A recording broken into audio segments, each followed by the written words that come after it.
But when you reach your speech, it's tiring.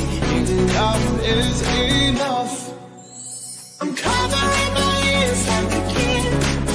When your words mean nothing, I go la la.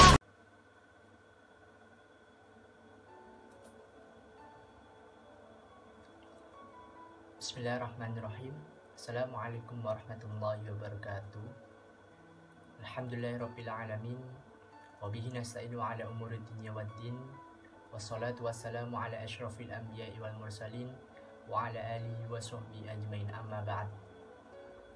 Yang pertama-tama, marilah kita panjatkan puji dan puji syukur kita kehadirat Allah Subhanahu wa taala yang mana telah memberikan kita kesehatan serta rezeki yang tak pernah dihianati.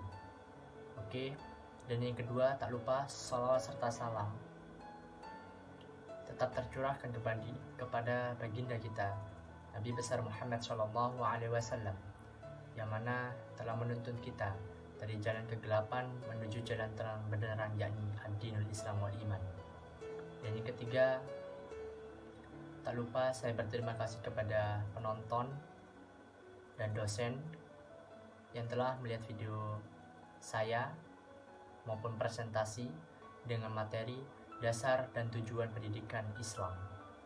Sebelum kita memasuki materi, alangkah baiknya bagi kalian yang pertama kali berkunjung di channel ini, jangan lupa klik tombol subscribe, comment, and share. Oke, langsung saja tanpa banyak cakap.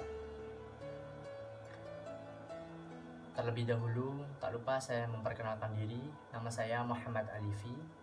Saya dari Prodi Pendidikan Guru Madrasah Ibtidaiyah UIN, Universitas Islam Negeri Sunan Ampel, Surabaya. Oke. Sebelum kita masuki materi, saya akan bacakan susunan materi yang akan saya baca. Yang pertama yakni pengertian pendidikan. Dan yang kedua, dasar pendidikan Islam. Dan yang ketiga, tujuan pendidikan Islam. Dan yang keempat, yakni penutup. Sebelum kita memasuki materi, alangkah baiknya kita membaca Suratul Fatihah dengan harapan semoga ilmu kita diberikan ilmu yang bermanfaat, dan semoga ilmu kita bisa bermanfaat fid dunya wal akhirah. Biridha'illahi ta'ala wa bi syafaati Rasulillah sallallahu alaihi wasallam. Wa ala kulliyatin salihah. Al-Fatihah. A'udzu billahi minasyaitonir rajim. Bismillah.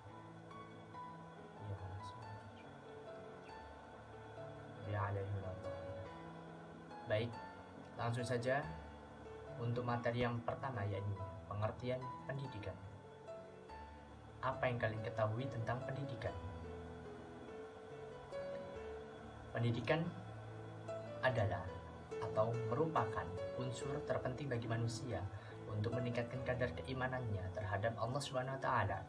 Karena orang semakin banyak mengerti tentang dasar-dasar ilmu pendidikan Islam, maka kemungkinan besar mereka akan terlebih tahu dan lebih mengerti akan terciptanya seorang hamba yang beriman. Dan yang kedua, pendidikan adalah suatu proses generasi muda untuk dapat menjalankan kehidupan dan memenuhi tujuan hidupnya secara lebih efektif dan efisien. Dan pendidikan Islam adalah usaha merubah tingkah laku individu di dalam kehidupan pribadinya atau kehidupan kemasyarakatan dan kehidupan dalam alam sekitar melalui proses pendidikan. Dan yang keempat, pendidikan adalah suatu proses dalam rangka mencapai suatu tujuan. Tujuan pendidikan akan menentukan ke arah mana peserta didik akan dibawa. Dan tujuan pendidikan Islam secara umum adalah untuk mencapai tujuan hidup muslim, yakni menumbuhkan kesadaran manusia sebagai makhluk Allah Subhanahu wa taala agar mereka tumbuh dan berkembang menjadi manusia yang berakhlak mulia dan beribadah kepadanya dengan landasan yang kokoh dan kuat. Tentu pada akhirnya akan dapat mewujudkan tujuan yang maksimal, yang menciptakan sosok manusia yang berkualitas, yang islami menurut Al-Quran, sosok teladan dalam menata kembali pendidikan Islam yang bernilai ibadah. Langsung saja masuki materi yang kedua, yakni dasar pendidikan Islam. Apa sih dasar itu? Dasar adalah landasan untuk berdirinya sesuatu, Fungsi dasar ialah memberikan arah kepada tujuan yang akan dicapai sekaligus sebagai landasan untuk berdirinya sesuatu. Dasar pendidikan Islam tentu saja didasarkan kepada falsafah hidup umat manusia atau umat Islam. Adapun dasar pendidikan Islam dapat kita ketahui dari firman Allah Subhanahu wa taala yang berbunyi A'udzu billahi minasyaitonir rajim. Bismillahirrahmanirrahim. Ya ayyuhalladzina amanu atti'ullaha wa atti'ur rasula ulil amri minkum fa in tanaza'tum fi syai'in farudduhu ila Allah فإن تنازعتم في شيء فردوه إلى الله والرسول إن كنتم تؤمنون بالله واليوم الآخر ذلك خير وأحسن تأويلا, yang artinya, wahai orang-orang beriman, taatilah Allah dan taatilah Rasul dan ulil amr, pemegang kekuasaan di antara kamu. Kemudian, jika kamu berbeda pendapat tentang sesuatu, maka kembalikanlah kepada Allah, yaitu Al-Quran, dan Rasul, sunnahnya. Jika kamu beriman kepada Allah dan hari kemudian, yang demikian itu lebih utama bagimu dan lebih baik akibatnya. Quran Surah An-Nisa ayat 59. Dasar pendidikan Islam. Dari ayat tersebut dapat dipahami bahwa seluruh umat Islam wajib berpegang teguh pada Al-Quran dan As-Sunnah. Dengan demikian, dasar dari pendidikan Islam adalah Al-Quran dan As-Sunnah. Namun, kedua sumber utama tersebut hanya mengandung prinsip-prinsip pokok saja, sehingga pendidikan Islam terbuka terhadap unsur ijtihad dengan tetap berpegang teguh pada nilai-nilai Al-Quran dan Sunnah sebagai nilai utama. Dasar pendidikan Islam menurut Ahmad Demariba mengungkapkan sumber dasar Islam adalah firman Allah Subhanahu wa taala dan sunnah Rasulullah SAW. Sedangkan Zakiyah Darajat mengungkapkan landasan pendidikan Islam itu terdiri dari Al-Quran dan As-Sunnah, Nabi yang dapat dikembangkan dengan ijtihad. Dan ijtihad itu digunakan karena semakin banyaknya permasalahan yang berkembang sekarang ini dalam pendidikan, serta diperlukannya pemikiran-pemikiran baru yang berhubungan dengan kemajuan ilmu pengetahuan dan teknologi. Dari uraian di atas, maka dapat diambil pemahaman bahwa dasar pendidikan Islam ada dua, yaitu dasar pokok dan dasar tambahan. Yang pertama, yakni dasar pokok. Dasar pokok dari pendidikan Islam adalah Al-Quran dan As-Sunnah. Kedua sumber pendidikan Islam tersebut dapat ditemukan di dalamnya kata-kata atau istilah-istilah yang pengertiannya terkait dengan pendidikan. Contoh dasar pokok yakni Al-Quran. Al-Quran adalah kalam Allah yang diturunkan melalui malaikat Jibril kepada hati Rasulullah dengan lafaz bahasa Arab, dan makna hakiki untuk menjadi hujjah bagi Rasulullah atas kerasulannya dan menjadi pedoman bagi manusia dengan petunjuknya serta merupakan ibadah bagi yang membacanya. Umat Islam sebagai suatu umat yang dianugerahkan Tuhan suatu kitab suci Al-Quran yang lengkap dengan segala petunjuk yang meliputi seluruh aspek kehidupan dan bersifat universal.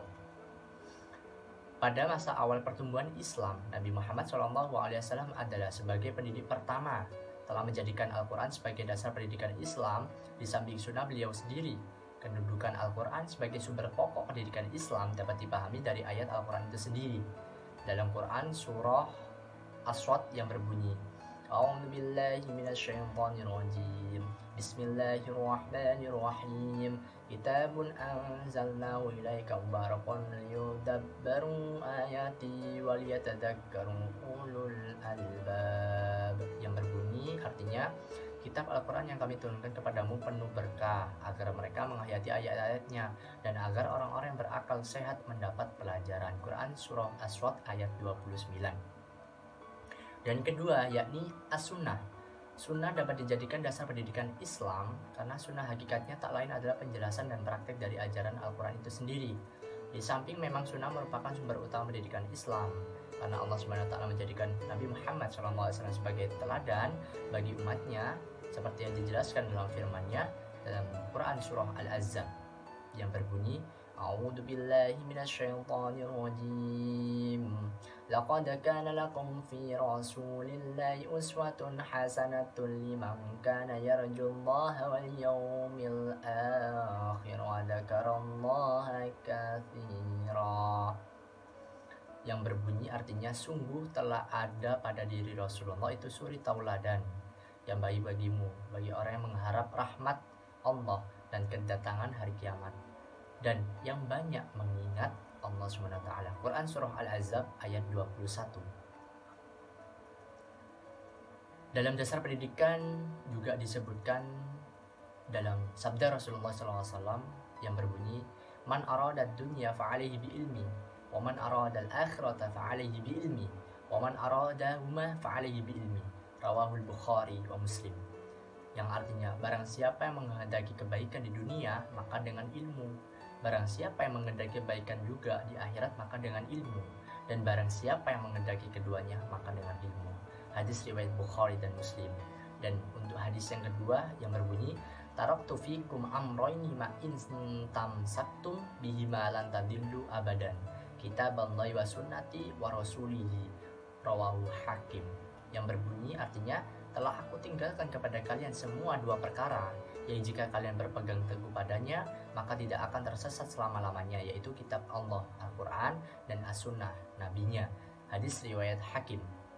Dan untuk hadis yang ketiga yang berbunyi, Shollu kama ra'aitumuni usolli, yang artinya berbunyi, sholatlah kalian sebagaimana kalian melihat aku sholat. Hadis riwayat Al-Bukhari. Dan untuk yang kedua yakni dasar tambahan. Selain Al-Quran dan As-Sunnah, ada beberapa dasar yang bisa dijadikan sebagai dasar tambahan dalam pendidikan Islam. Di antaranya ijtihad. Ijtihad di bidang pendidikan ternyata semakin diperlukan, sebab ajaran Islam yang terdapat dalam Al-Quran dan As-Sunnah hanya berupa prinsip-prinsip pokok. Sedangkan sejak turunnya ajaran Islam kepada Nabi Muhammad SAW, sampai sekarang Islam telah tumbuh dan berkembang mengikuti perkembangan zaman. Maka diperlukan usaha-usaha untuk menyelesaikan masalah-masalah yang berkembang. Pendidikan sebagai lembaga sosial akan turut mengalami perubahan sesuai dengan perubahan yang terjadi di masyarakat. Kita tahu perubahan-perubahan yang ada di zaman sekarang atau mungkin 10 tahun kemudian mestinya tidak dijumpai pada masa Rasulullah SAW, tetapi memerlukan jawaban untuk kepentingan pendidikan di masa sekarang. Untuk itulah diperlukan ijtihad pada pendidik muslim. Ijtihad pada dasarnya merupakan usaha sungguh-sungguh orang muslim untuk selalu berperilaku berdasarkan ajaran Islam, manakala tidak ditemukan petunjuk yang jelas dari Al-Quran ataupun As-Sunnah. Dengan demikian, untuk melengkapi dan lebih mempermudahnya terrealisasinya ajaran Islam itu sangat dibutuhkan ijtihad, sebab globalisasi dari Al-Quran dan hadis saja belum menjamin tujuan pendidikan Islam akan tercapai. Usaha ijtihad para ahli dalam merumuskan teori pendidikan Islam dipandang sebagai hal yang sangat penting bagi pengembangan teori pendidikan pada masa yang akan datang. Tujuan ialah suatu yang diharapkan tercapai setelah sesuatu usaha atau kegiatan selesai. Pendidikan adalah suatu proses dalam rangka mencapai suatu tujuan, dan tujuan pendidikan akan menentukan ke arah mana peserta didik akan dibawa. Tujuan pendidikan Islam secara umum adalah untuk mencapai tujuan hidup muslim, yakni menumbuhkan kesadaran manusia sebagai makhluk Allah SWT agar mereka tumbuh dan berkembang menjadi manusia yang berakhlak mulia dan beribadah kepadanya. Tujuan pendidikan Islam menurut Abdul Fattah Jalal yakni terwujudnya manusia sebagai hamba Allah. Jadi menurut Islam, pendidikan haruslah menjadikan seluruh manusia yang menghambakan kepada Allah SWT. Yang dimaksud menghambakan diri ialah beribadah kepada Allah SWT. Islam menghendaki agar manusia dididik supaya ia mampu merealisasikan tujuan hidupnya sebagaimana yang telah digariskan oleh Allah SWT. Tujuan hidup manusia itu menurut Allah ialah beribadah kepada Allah. Seperti dalam surat Ad-Dariyat ayat 56 yang berbunyi, A'udzubillahi minasyaitonirrajim, wa ma khalaqtul jinna wal insa illa liya'budun, yang artinya aku tidak menciptakan jin dan manusia melainkan agar mereka beribadah kepadaku. Quran surah Ad-Dariyat ayat 56. Tujuan pendidikan Islam menurut Al-Abrashi merinci tujuan akhir pendidikan Islam menjadi 4. Yang pertama yakni pembinaan akhlak, dan yang kedua menyiapkan anak didik untuk hidup di dunia dan di akhirat, dan yang ketiga penguasaan ilmu, dan yang keempat yakni keterampilan bekerja dalam masyarakat. Dan tujuan pendidikan Islam menurut Profesor Dr. Muhammad Atiyah Al-Abrashi menyimpulkan 5 tujuan. Yang pertama yakni untuk membantu pembentukan akhlak yang mulia. Dan yang kedua, persiapkan kehidupan di dunia maupun di akhirat. Dan yang ketiga, persiapan mencari rezeki dan pemeliharaan segi-segi kemanfaatan. Dan yang keempat, menumbuhkan scientific spirit pada pelajar dan memuaskan keingintahuan dalam mengkaji ilmu. Dan yang kelima, yakni menyiapkan peserta didik dari segi profesional. Tujuan pendidikan Islam menurut Zaki Ad-Darajat dalam metode khusus pengajaran Islam didefinisikan yakni tujuan pendidikan agama Islam yaitu membina manusia. Beragama berarti manusia yang mampu melaksanakan ajaran-ajaran agama Islam dengan baik dan sempurna, sehingga tercermin pada sikap dan tindakan dalam seluruh kehidupannya. Dalam rangka mencapai kebahagiaan dan kejayaan dunia dan akhirat yang dapat dibina melalui pengajaran agama yang intensif dan efektif. Tujuan pendidikan Islam menurut Muhaimin secara umum yakni bertujuan untuk meningkatkan keimanan, pemahaman, penghayatan, dan pengamalan peserta didik tentang agama Islam, sehingga menjadi manusia muslim yang beriman dan bertakwa kepada Allah SWT serta berakhlak mulia dalam kehidupan pribadi, bermasyarakat, berbangsa, dan bernegara. Tujuan pendidikan Islam menurut Profesor Haji Muhammad Arifin, MVD, menyatakan bahwa tujuan pendidikan Islam adalah merealisasikan manusia muslim yang beriman dan bertakwa serta berilmu pengetahuan yang mampu mengabdikan dirinya kepada Kholiknya dengan sikap dan kepribadian yang merujuk kepada penyerahan diri kepadanya dalam segala aspek kehidupan duniawiyah dan ukhrawiyah. Dan tujuan pendidikan Islam menurut Ahmad Marimba mengungkapkan dua macam tujuan pendidikan, yaitu sementara dan akhir. Tujuan sementara pendidikan Islam yaitu tercapainya tingkat kedewasaan baik jasmania maupun rohania. Dan adapun tujuan akhir pendidikan Islam yaitu terwujudnya kepribadian muslim, yaitu kepribadian yang mencerminkan ajaran Islam. Dan materi yang terakhir yakni penutup. Kesimpulannya, dasar adalah landasan untuk berdirinya sesuatu yang berfungsi memberikan arah kepada tujuan yang akan dicapai. Dasar pendidikan Islam adalah Al-Quran dan As-Sunnah sebagai pokok ajaran Islam yang utama yang saling melengkapi, kemudian ijtihad sebagai bentuk interpretasi di antara keduanya agar bisa menjawab segala tantangan perkembangan zaman. Dan tujuan adalah sesuatu yang diharapkan tercapai setelah sesuatu usaha atau kegiatan selesai. Tujuan pendidikan Islam adalah terwujudnya manusia sebagai hamba Allah. Jadi, pendidikan haruslah menjadikan seluruh manusia menghambakan kepada Allah dalam arti beribadah kepadanya. Baik, demikianlah yang dapat saya sampaikan mengenai materi dasar dan tujuan pendidikan Islam. Ini saya jadikan pembahasan dalam menyelesaikan tugas materi ini. Tentunya masih banyak sekali kekurangan dan kelemahan maupun terbatasnya pengetahuan ataupun rujukan yang kami peroleh dengan hubungannya materi ini. Penulis banyak berharap kepada pembaca maupun penonton untuk memberikan kritik dan saran untuk membangun kepada kami atau saya demi kesempurnaannya tugas ini. Semoga materi ini dapat bermanfaat dan berguna bagi penulis maupun penonton ataupun membaca. Amin, amin ya rabbal alamin.